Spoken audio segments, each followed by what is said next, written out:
कैसे हैं क्लास 8 बच्चों। आपको मैं सिंधु घाटी की सभ्यता पाठ पढ़ा रही हूँ, पाठ 3। ठीक है, बाल्की कोई पाठ का नाम है, ध्यान रखिए। शायद भाग 4 है और 2 वीडियो मैं आपको डाल चुकी हूँ, 2 या 3। देखते रहिए, थोड़ा सा आगे पीछे हो जाए तो परेशान होने की ज़रूरत नहीं है। सब पार्ट 3 का ही मैटर। ठीक है, तो मैं अब आपको क्या आज पढ़ाऊँगी, वेदों के बारे में बताऊँगी। वेद सबसे प्राचीनतम ग्रंथ है हमारे, ऋग्वेद, यजुर्वेद, सामवेद, अथर्ववेद। ये सारे वेद हैं। इसमें ऋग्वेद के बारे में ज़्यादा बताया गया। चलिए तो फिर पढ़ते हैं। ये देखिए, प्राचीनतम वेद धर्म ग्रंथ और पुराण बताया था आपको। अब क्या है वेद। वेद की उत्पत्ति मतलब वेद कैसे उत्पन्न हुए, वेदों का कैसे जन्म हुआ। वेद की उत्पत्ति विद धातु से हुई है, जिसका अर्थ है जानना। इसलिए वेद का सीधा साधा मतलब है अपने समय के ज्ञान का संग्रह। उनमें ना मूर्ति पूजा है और ना देव मंदिर।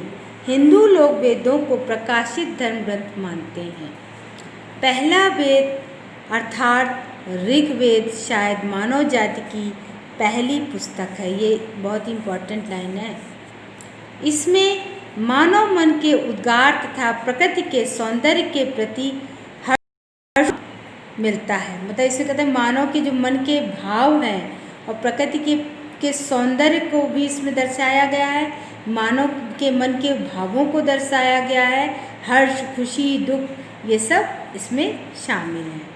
यहीं से भारत ने एक ऐसी तलाश शुरू की है जो उसके बाद कभी समाप्त नहीं हुई। सभ्यता की शुरुआत में ही प्रबल और सहज कल्पना में संपन्न लोग जीवन के छिपे हुए रहस्यों को जानने के लिए सचेत हुए। तो सभ्यता की शुरुआत जब हुई तो इसमें प्रबल और सहज कल्पना, प्रबलता, स्वाभाविक रूप, कल्पना और संपन्न लोग जीवन के छिपे रहस्यों को जानने की लिए कुछ उनमें एक भाव आया कि ये क्या है, कैसे है, क्यों है। भारतीय लोग परलोक परायण हैं। भारत के लोग परलोक में विश्वास रखते हैं। परलोक परायण मतलब परलोक, स्वर्गलोक में विश्वास रखते हैं कि ये मृत्यु लोक है और ऊपर ईश्वर के पास क्या है, स्वर्गलोक है। भारतीय लोग परलोक परायण हैं, ऐसा बहुत ही से पश्चिमी लेखकों का मानना है। हमें भारत में भी और दूसरे स्थानों की ही तरह विचार और कर्म को 2 समांतर धाराएं विकसित होती दिखाई पड़ती हैं। एक जो जीवन को मानती हैं और दूसरी जो जिंदगी से बचकर निकल चाहती हैं। मैं समझता हूँ कि हर देश के गरीब और भाग्यहीन लोग एक हद तक परलोक में विश्वास करने लगते हैं, जब तक कि वे क्रांतिकारी नहीं हो जाते। यही बात गुलाम देश के लोगों पर भी लागू होती है, लेकिन अलग अलग युगों में कभी बल एक पर होता है और कभी दूसरे पर। लेकिन वैदिक संस्कृति की मूल पृष्ठभूमि परलोकवादी है। इस विश्वास को निरर्थक मानने वाली नहीं है। जब भी भारतीय सभ्यता में बाहरों ने कदम रखा, तभी लोगों ने जीवन और प्रकृति में गहरा रस लिया। इन्हीं युगों में कला, संगीत, साहित्य, चित्रकला, गाने, नाचने की कला और रंगमंच आदि का विकास हुआ। कोई भी संस्कृति जो बुनियादी तौर पर पारलौकिकतावादी होगी, वह हजारों वर्षों तक कायम नहीं रह सकती। मतलब जो केवल सतह पर ही है, इहलोक उलोक में पूरी तरह से डिपेंड है, तो वो ज़्यादा दिन टिकती नहीं। भारतीय संस्कृति निरंतरता। भारतीय संस्कृति कैसे निरंतर बनी रही। हमें शुरू से ही एक ऐसी सभ्यता और संस्कृति की शुरुआत दिखाई पड़ती है जो अनेक परिवर्तनों के बावजूद भी आज अपने अस्तित्व कायम रखे हुए है। इसी समय उस विशिष्टतावाद और छुआछूत की प्रवृत्ति का आरंभ दिखाई पड़ता है। भारतीय संस्कृति में अस्तित्व कायम परिवर्तन हुए, है ना। तो इस समय क्या हुआ, एक विशिष्टतावाद, एक विशेष जो कह सकते हो प्रवृत्ति लोगों में आई कि हम विशेष हैं, और एक क्या आई, छुआछूत की भावना का आरंभ हो गया।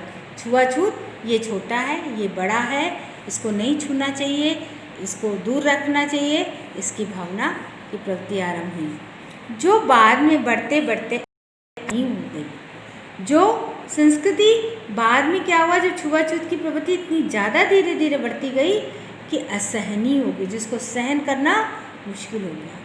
यही प्रवृत्ति आधुनिक युग की जाति व्यवस्था है। और इस प्रवृत्ति ने क्या ले लिया, वर्ण व्यवस्था का नाम ले लिया, जो आधुनिक युग की जाति व्यवस्था में हो। हम जातिगत व्यवस्था हमने बना दी, ये ब्राह्मण है, ये शूद्र है, ये वैश्य है, तो इस तरह से हमने क्या किया, ये क्षत्रिय है, तो इस तरह से हमने जाति व्यवस्था में इस प्रवृत्ति को बांध दिया। इस व्यवस्था का निर्माण एक खास युग की परिस्थिति के लिए किया गया था, और इस व्यवस्था का जो निर्माण किया गया था वो उस खास युग के समय, उस समय एक परिस्थिति के अनुकूल कर दिया गया था कि जो वैश्य है, तो जो वैश्य है तो वो बिजनेस के लोग हैं, तो बिजनेस करेंगे ताकि उनमें वो कला बनी रहे। क्षत्रिय हैं तो क्षत्रियता का काम लड़ाई झगड़े का मतलब वीरता का काम, कहीं युद्ध हो गया वहाँ जाना, ब्राह्मण कर्मकांड में या मंदिर पूजा में। लेकिन क्या हुआ, एक खास समय के लिए किया गया था। इसका उद्देश्य तो समाज व्यवस्था को मजबूत बनाना था। इस वर्ण व्यवस्था को उस समय, उस स्थिति में इसका उद्देश्य क्या था, इसको मजबूत बनाना, वर्ण व्यवस्था को। लेकिन क्या हुआ, लेकिन यह उसी समाज और मानव मन के लिए बंदी गृह बन गई। लेकिन यही वर्ण व्यवस्था ब्राह्मण, क्षत्रिय, वैश्य, ये क्या बन गई, ये मानव मन में बंध गई, और इससे लोगों को भी बांध दिया। जातिगत विशेषताओं ने इंसान को उसी मन में बांध दिया कि ये छोटा है, ये बड़ा है, हम बड़े हैं, वो छोटा है। इस तरह के मानव मन से हम बंध गए। यह व्यवस्था लंबे समय तक बनी रही, और ये वर्ण व्यवस्था ही ऐसी रही कि लंबे समय से बनी और शायद आज भी कायम है। फिर भी सभी दिशाओं में विकास करने की मूल प्रेरणा इतनी प्राणवान थी कि उसका प्रसार संपूर्ण भारत व पूर्वी समुद्रों तक फैला। इतिहास के लंबे दौर में अलग थलग नहीं रहा था, बल्कि ईरानियों और यूनानियों से चीनी और मध्य एशिया तथा अन्य लोगों से उसका संपर्क बराबर बना रहा। उसके 3-4 हजार वर्षों के सांस्कृतिक विकास का अटूट सिलसिला अद्भुत ही है। समझ में आ गया ये वर्ण व्यवस्था, जिसकी व्यवस्था तो की गई थी किसी खास परिस्थिति के समय, लेकिन ये हमारे बंधन बन गया, हमारे लिए एक अभिशाप बन गया, ये जाति व्यवस्था।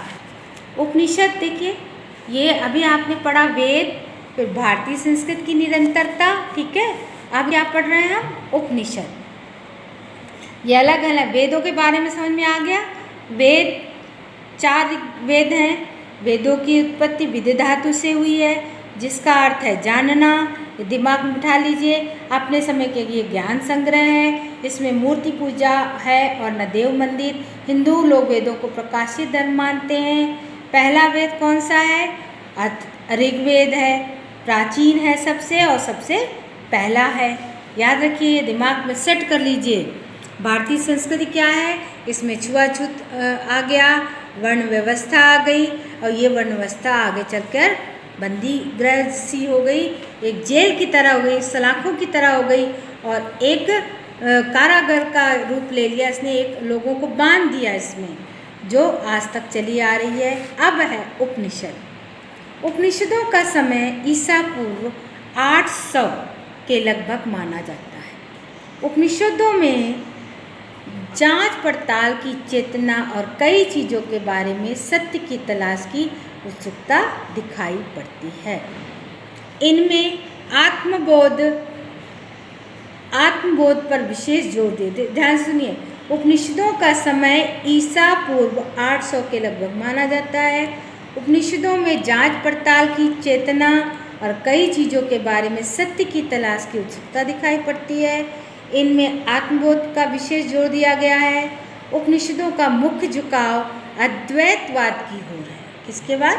अद्वैतवाद की ओर है। जादू टोना व लोकोत्तर ज्ञान को निरुत्साहित किया गया है। बिना सच्चे ज्ञान के कर्मकांड और पूजा पाठ को बेकार बताया गया है। आत्मिक प्रगति के लिए शरीर और मन का पवित्र होना अति आवश्यक है, ऐसा सभी धर्म में माना गया है। उपनिषदों का ये मुख्य वो है।